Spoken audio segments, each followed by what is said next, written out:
하나님을 사랑하는 사람들, 곧 하나님의 뜻대로 부르심을 받은 사람들에게는 모든 일이 서로 협력해서 선을 이룬다는 것을 우리는 압니다. 하나님께서는 미리 하신 사람들을 택하셔서 자기 아들의 형상과 같은 모습이 되도록 미리 정하셨으니 이것은 그 아들이 많은 형제 가운데서 맏아들이 되게 하시려는 것입니다. 그리하여 하나님께서는 이미 정하신 사람들을 부르시고 또한 부르신 사람들을 의롭게 하시고 의롭게 하신 사람들을 또한 영화롭게 하셨습니다. 아멘. 하나님 말씀입니다. 성령께서 우리에게 하시는 일을 성령님께서 우리 가운데 말씀하실 때에 우리가 무엇이든지 순종할 수 있는 마음이 되어 있는 것, 이 성령 충만이라고 말씀으로 같이 나누었습니다. 성령 충만한 상태는 우리 마음 안에 어떤 감정과 기분이 드는 상태가 아니라 하나님께서 우리에게 말씀하실 때에 어떠한 일이라도 순종할 수 있는 결단 위에 우리가 있는 것, 그래서 주님께서 말씀하시는 것에 민감하게 반응하게 되는 것, 이게 성령 충만의 은혜인데, 오늘 이 본문 말씀이 성령님께서 우리에게 하시는 일과 관련되어 있다라고 묵상하면서 붙잡게 되었습니다. 성령님께서 우리 안에 계시면 그분께서 우리 가운데서 분명히 어떤 일을 하시게 될 텐데, 그 하시는 일을 여러 가지 일들 중에서 오늘 두 가지로 같이 나누고 싶은 것이 무엇이냐면, 가장 대표적으로 가장 놀랍게 하시는 일 두 가지를 같이 기도하면서 붙잡고 싶습니다. 하나는 우리 가운데서 성령께서 하나님 아버지를 끊임없이 사랑하게 하시고, 두 번째는 예수님을 끊임없이 닮아가게 하시는 일을 성령님께서 우리 가운데 행하세요. 그런데 성령님께서 우리에게 행하시는 이 일들이 하나님께서 이미 말씀으로 우리에게 이루신 일이기도 합니다. 하나님께서 말씀으로 우리에게 이루신 그 일을 성령께서는 끊임없이 실제로 하나님이 말씀하신 그 약속에 우리의 영적인 상태와 마음이 닿도록 그렇게 이끌어 가시는데, 첫 번째는 사랑에 대해서, 두 번째는 예수님을 닮아가는 데 있어서 성령께서 그 일을 끊임없이 하십니다. 오늘 첫 번째로 우리가 같이 붙잡고 묵상하고 싶은 것은 그 사랑과 부르심에 대해서 우리가 같이 기도하고 싶습니다. 28절 말씀을 보면, 하나님을 사랑하는 사람들, 곧 하나님의 뜻대로 부르심을 받은 사람들에게는 모든 일이 서로 협력하여 선을 이룬다는 것을 우리는 압니다. 이렇게 표현하고 있습니다. 이 말씀 중에서 하나님을 사랑하는 사람들이라는 말과 하나님의 뜻대로 부르심을 받은 사람들이라는 말이 우리에게 굉장히 중요한 생각거리를 더해줍니다. 하나님을 사랑하는 사람들이라는 말을 조금만 한 번씩, 두 번씩, 세 번씩 묵상해 보면 이것에 행동하는 주체가, 능동하는 주체가 우리 자신이라는 것을 알게 됩니다. 그게 뭐냐면 하나님을 사랑하는 사람은 우리가 되겠죠. 그런데 하나님의 뜻대로 부르심을 받은 사람들이라고 이야기할 때에 부르시는 것은 하나님께서 부르시잖아요. 다시 말해서 하나님을 사랑하는 것은 우리가 의지적으로 결단하고 우리가 시작하고 우리가 사랑하는 것 같은데, 하나님의 부르심을 받았다라는 것은 시작이 우리에게서 시작되는 게 아니라 하나님이 우리를 부르신 것이고 우리는 부르심 받은 것이니까 우리가 결정할 수 있는 것이 아무것도 없어요. 그런데 이 두 말을 똑같다라고 이야기하고 있는 거죠. 하나님을 사랑하는 사람들, 곧 하나님의 뜻대로 부르심을 받은 사람들이라고 말씀하고 계시는 거예요. 저는 이 말씀이 하나님을 사랑하는 사람들, 그리고 하나님을 부르는 사람들, 혹은 하나님을 선택한 사람들이라고 이야기하면 아무 그냥 질문 없이 이해가 잘 되는데, 하나님을 사랑하는 것이 하나님이 우리를 부르셨다라는 증거가 되는 거구나.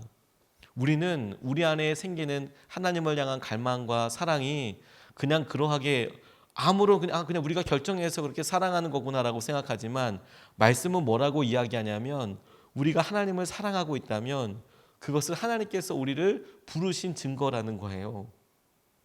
우리의 마음속에 하나님을 사랑하고 하나님을 갈망하는 마음이 있다면 그것이야말로 다른 모든 것들보다도 아주 탁월하고 특출하게 하나님께서 우리를 선택하셨고 하나님께서 우리를 향하여 미리 계획을 가지고 계신 증거다라는 뜻인 거죠.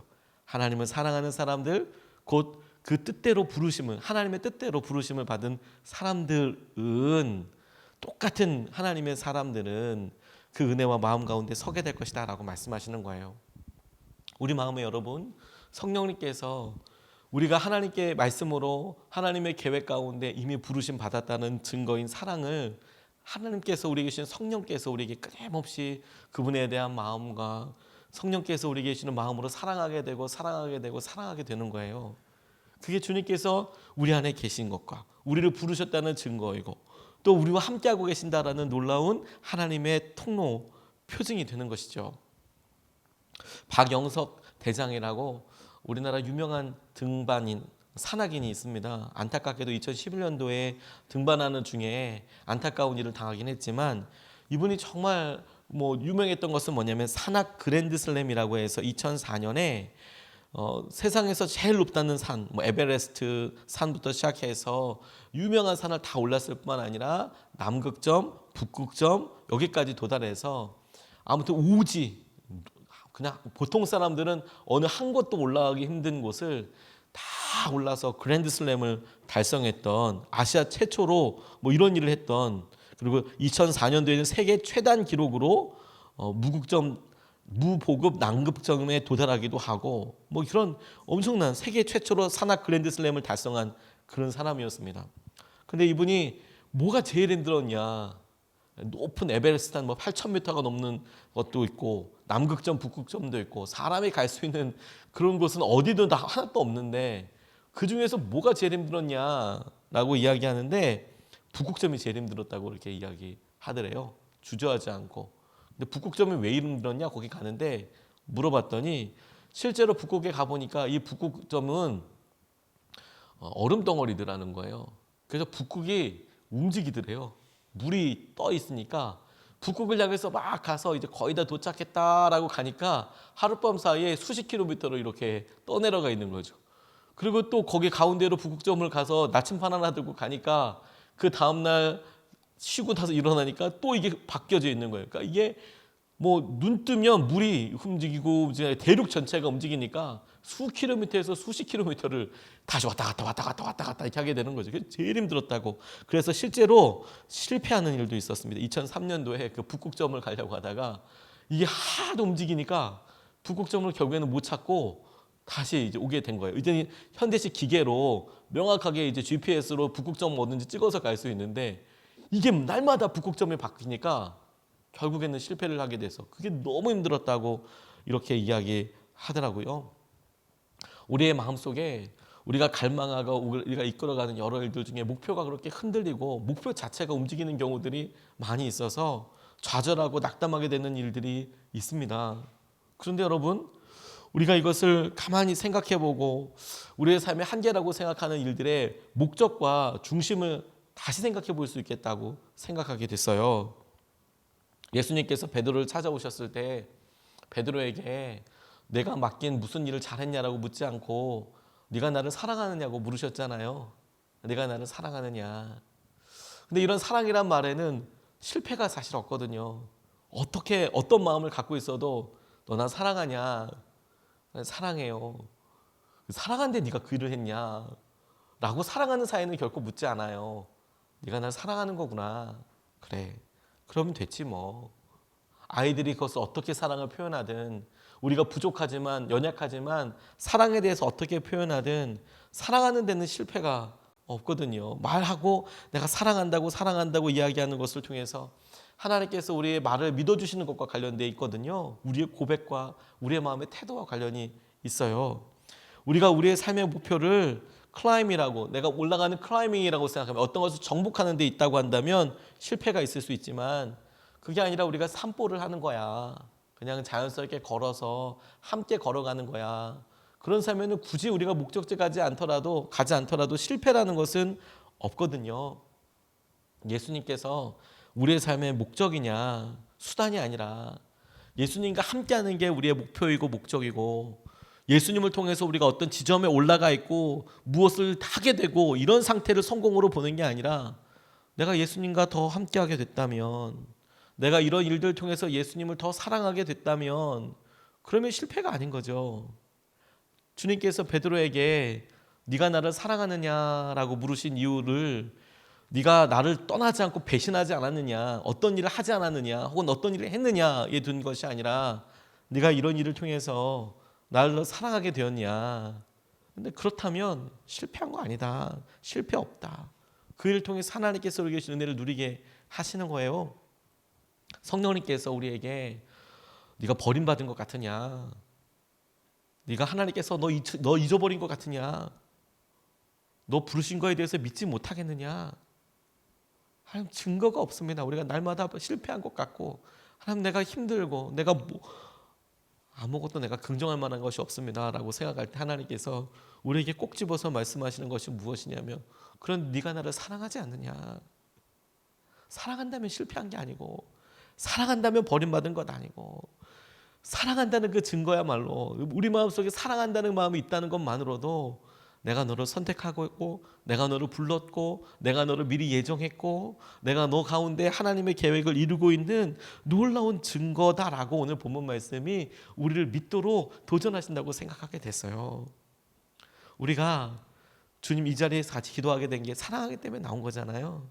우리가 주님을 사랑하기 때문에 우리의 목숨을 버려서 어마무시한 일을 하게 될 수도 있지만 우리의 삶에 하나님 우리의 사랑이 이 정도밖에 되지 않아요 라고 우리는 스스로 이야기해도 하나님께서는 오늘 우리에게 말씀하시기를 네가 사랑하고 있다면 그래서 사랑해서 그런 일을 한다면 우리가 여전히 주의 부르심 앞에 은혜 가운데 있고 하나님께서 우리 가운데 이루실 계획들 한가운데 우리가 있다라고 말씀하고 계시는 거예요.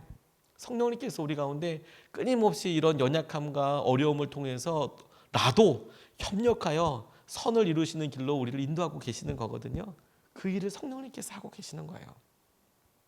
두 번째로 본문에서 우리에게 붙잡고 도전하게 하시는 것이 이 성령님께서 우리 가운데 하나님 예수님을 닮아가게 하세요. 끊임없이 예수님을 닮아가게 하십니다. 29절 30절 말씀을 보면 하나님께서는 미리 아신 사람들을 택하셔서 자기 아들의 형상과 같은 모습이 되도록 미리 정하셨으니 이것은 그 아들의 많은 형제 가운데서 맏아들이 되게 하시려는 것입니다. 그리하여 하나님께서는 이미 정하신 사람들을 부르시고 또한 부르신 사람들을 의롭게 하시고 의롭게 하신 사람들을 또한 영화롭게 하셨습니다. 이렇게 말씀하고 계십니다. 하나님께서 이미 정하신 사람을 부르셨고 그 부르신 사람들을 의롭다고 여기시고 그리고 영화롭게 하십니다. 근데 앞서 우리가 살펴봤듯이 하나님께서 우리를 부르셨다는 증거는 우리가 하나님을 사랑하는 마음이 우리에게 있다면 그것이야말로 하나님께서 우리를 부르신 증거입니다. 하나님께서 우리를 부르셨다면 그것은 이미 미리 우리를 선택하시고 미리 우리에 대한 계획이 있으셔서 우리와 함께하고 계시는 것입니다. 이렇게 이야기하고 이해할 수 있다고 말씀을 드렸는데 근데 그런 사람들에게 무슨 일이 일어나는고 하니까 하나님 아들 예수 그리스도를 닮아가는 일이 그분의 형상을 닮아가는 그런 모습이 되도록 우리를 미리 정하셨다라는 거예요. 말씀으로 하나님께서 우리가 하나님의 아들 예수님을 닮아가는 일이 우리에게 일어나도 닮아가도록 그 형상을 닮아가도록 우리를 미리 부르셨다라는 거예요. 이게 미리 우리를 부르신 이유, 우리 가운데 주님께서 행하시는 이유라고 말씀하고 계세요. 성령님께서 우리 안에 뭘 하시냐면 끊임없이 예수님과 우리 스스로를 맞춰보고 우리의 모습 가운데 예수님이랑 조금이라도 정말 500원어치라도 더 닮아가기 위해서 우리의 마음을 끊임없이 도전하시고 이끄시고 붙잡아 주신다는 거예요. 안산의 원곡동이라는 곳에 안디옥 국제선교회라는 인도네시아 우리나라에서 일하는 외국인 노동자들이 일하는 인도네시아 사람들만을 위한 그런 교회가 있습니다. 그 교회에 예전에 사역하시던 선교사님 한 분이 지금은 인도네시아의 팔렘방이라는 곳에서 정말 열심히 사역하시던 선교사님이 제게 그분에게 있었던 이런 간증 하나를 이렇게 나누셨어요. 이분이 열심으로 사역을 하는데 이분이 사역하실 때만 해도 우리나라에 있어서 외국인 노동자들의 처우가 많이 어려울 때였거든요. 지금도 녹록하지는 않다고 들었지만 그때 당시에는 참 어려울 때에 이분이 인도네시아 분들 외국인 노동자들을 위해서 사역하다 보니까 안타까운 일들을 참 많이 경험하고 그래서 간절히 기도하던 분이세요. 제가 그분에게 부탁이 있어서 한번 찾아뵀던 날을 기억하는 게 앞에서 강대상 앞에서 막 펑펑 울고 계시는 거예요. 속상해서 왜 우시나 나중에 끝나고 보니까 임금 체납 때문에 자기 교우 중에서 한 분이 임금이 체납이 됐는데 사장님이 주질 않으려고 한다. 그래서 이제 보통 이제 그런 일을 목회자들이 가서 한국말을 잘 하니까 가서 이야기를 하면 안타깝게도 그러면 그런 이 자기 교인을 잘라버린다라는 거예요. 너 출근하지 마. 이렇게 얘기를 해버리고 뭐 신고해 뭐 이렇게 얘기하면 일이 더 어려워지니까. 왜냐하면 이 교인은 당장 가족들을 또 먹여 살려야 되는데 그 얘기를 할 수도 없고 안 할 수도 없고. 그러니까 이 목회자로서 정말 엉엉 우시더라고요. 제가 그 모습이 너무 선명하게 남아 있거든요. 그런데 인도네시아 단기 선교 가는 것 때문에 언어를 배우러 이렇게 번역을 부탁하러 이분에게 이렇게 갔는데 이분에게 이런 글과 마음을 이렇게 나누시더라고요. 그 교회에 관련 있는 압둘이라는 청년 이야기를 해주셨어요. 교인은 아니고 그렇게 그 교인과 연결되어 있는 무슬림 청년이었습니다. 여전히 이슬람교를 믿는 무슬림 청년인데 이 압둘이라는 청년이 프레스에 오른손 엄지손가락이 잘리게 됐어요. 그러니까 교회에 도움을 청하러 왔습니다. 이렇게 자기가 이런 안타까운 사실인데 도와줄 사람이 없으니까 자기가 이슬람임에도 불구하고 교회에 와서 날 좀 도와달라, 얘기 좀 해주고 뭐 이것 좀 해달라. 그래서 만나게 됐대요. 이슬람을 믿는 당시에 29살 청년이었는데 8형제 가운데 7째였답니다. 아버지는 어려서 돌아가시고 인도네시아에는 어머니와 나머지 형제들이 있는데 한국에 온 지는 딱 3년이 됐는데 그나마 이 형제가 번 돈으로 인도네시아에 있는 자기 가족들이 잘 그래도 사는 거예요. 여기서 자기는 라면 먹고 자기는 힘들게 살아도 그 돈이 인도네시아 현지에 가면 아주 괜찮은 벌이가 되니까. 그런데 본인이 그렇게 안타까운 일을 겪게 되니까 얼마나 힘이 들겠어요. 그런데 의수를 맞추고 싶다고 이야기를 하더라는 거예요. 오른손 손가락에 의수를 맞추고 싶다. 그래서 같이 서울에 갔답니다. 엄지가 없다고 해서 당장 지금 일하는데 불편한 것은 아니지만 사람들 앞에 서는 것이 아주 부자연스럽다고 그렇게 이야기를 하면서 그래서 습관적으로 앞 사람들 설 때 이렇게 이제 지는 거예요. 엄지손가락이 보이지 않도록 이렇게 쥐고 있고 계속 호주머니에 이렇게 주머니를 넣고 있고 오른손가락이 보이지 않도록 그렇게 하고 있으니까 40만 원이 들었대요. 오른손 엄지 의수를 맞히는데 그런데 이 청년이 그렇게 마음에 들어 하더래요. 이 오른손을 이렇게 의수를 맞히고 손가락 하나를 맞추고 이 압둘이라는 이름의 뜻이 아브디 알라라는 뜻으로 하나님의 사람이라는 그런 뜻이래요. 아브디 알라라는 압둘이라는 이름의 뜻이 하나님의 사람. 이름만으로도 강력한 그런 이렇게 인상을 풍기지만 이 의수를 마친 이유가 뭐냐면 사람들 앞에서 부끄러움 때문이기도 하지만 인도네시아에 계시는 어머니가 걱정하시는 것 같아서 사진을 이렇게 찍었을 때 10손가락 다 있는 사진을 찍어서 보내드리고 싶어서 그걸 맞춘 거라는 거예요. 내가 10손가락 다 있는 모습을 사진을 찍으면 이제 어머니가 보실 거 아니에요. 그러니까 그 사진을 보여드리려고 이제 의수를 맞춰서 하는데 너무너무 좋아하더라는 거예요. 너무너무. 그런데 목사님이 지하철 타고 오고 가면서 그 압둘이라는 형제한테 하나님의 형상에 대해서 이야기를 해주었대요. 이슬람 사람이지만 이슬람에는 사랑이란 말이 없거든요. 사랑하지 않거든요. 하나님이 사랑한다는 개념 자체가 없어요. 근데 그에게 하나님의 형상에 대해서 이야기해 줬대요. 압둘에게 하나님이 우리를 그분의 형상을 따라 창조하셨기 때문에 손가락이 하나 없어도 압둘은 아름다운 사람이라고. 손가락 하나 없어도 아픈 일이긴 하지만 압둘은 여전히 아름다운 사람이야. 하나님의 형상이기 때문에 너는 여전히 아름다운 형상이야. 안타까운 일이긴 하지만 너는 아름다운 하나님의 형상이야. 근데 그렇게 오고 가면서 계속 이야기해 주는데 그 형제가 어떻게 들었고 또 어떻게 생각하고 있을지는 분명히 이야기하지는 않더래요. 근데 계속 이 목사님의 소원은 뭐였냐면 하나님이 이 압둘을 바라보시는 것처럼 압둘도 자기를 볼 수 있었으면 좋겠다는 마음이 계속 들더래요. 그 소중함이. 하나님이 이 압둘이라는 청년을 사랑하셔서 계속 말씀하시고 이끌어 가시는 것이 우리가 우리의 죄와 연약함 앞에 노출되면 우리 스스로가 너무 쉽게 우리에 대해서 포기하고 나는 안 되나 봐. 나는 어려워. 난 이 정도까지야 라고 너무 쉽게 이야기를 해요. 우리 스스로가. 그런데 우리가 하나님의 형상을 닮아가고 있어요. 심지어 우리가 손가락이 하나 없어도, 심지어 우리가 하나님께서 하신 여러 말씀 중에서 그걸 잘 못하고 있더라도, 근데 하나님께서는 우리를 당신의 형상으로, 그리스도의 형상으로 만들어 가세요. 성령님께서 우리 가운데 그 일을 행하고 계시는 거거든요. 그게 하나님의 계획이에요. 그게 하나님께서 우리 가운데 이미 이루신 일이고 하나님께서 우리에게 이루어 가시는 일이기도 해요. 말씀에 우리를 부르시고 미리 아셔서 우리 가운데 그 일을 이루어 가신다라고 그렇게 길게 이야기하시는 이유는 성령님께서 우리 가운데 끊임없이 예수님을 닮아가도록, 우리가 예수님 형상이라고 끊임없이 도전하시고 믿게 하시고 또 말씀해 주시고 10번이라도 20번이라도 네가 그리스도 형상이야, 네가 하나님의 형상이야, 그렇게 말씀해 주심으로 우리가 끊임없이 예수님을 닮아가게 하세요. 성령님께서 오늘도 미리 예비하신 하나님의 일을 우리 가운데 이루시도록 마음을 드리고 순종하도록 결단하며 주님 앞에 나아갈 수 있으면 좋겠습니다. 성령님께서 우리 가운데에서 예수의 영이라고도 불리는 우리 성령님께서 끊임없이 하나님을 사랑하는 일에 우리를 도전하실 때 우리가 주저하지 않고 그렇게 순종하고 반응하고, 주님께서 우리 가운데 끊임없이 예수님의 형상을 닮아가는 일에 우리를 부르실 때에 우리가 거침없이 그 일을 순종하고 그 일을 기쁨으로 우리가 받아들여서 하나님께서 우리를 미리 부르시고 우리 가운데 이루신 그 일을 우리가 경험으로도 알고 믿음으로도 알고 실제로 경험하고 누리게 되는 하루 되시기를 주님의 이름으로 도전합니다.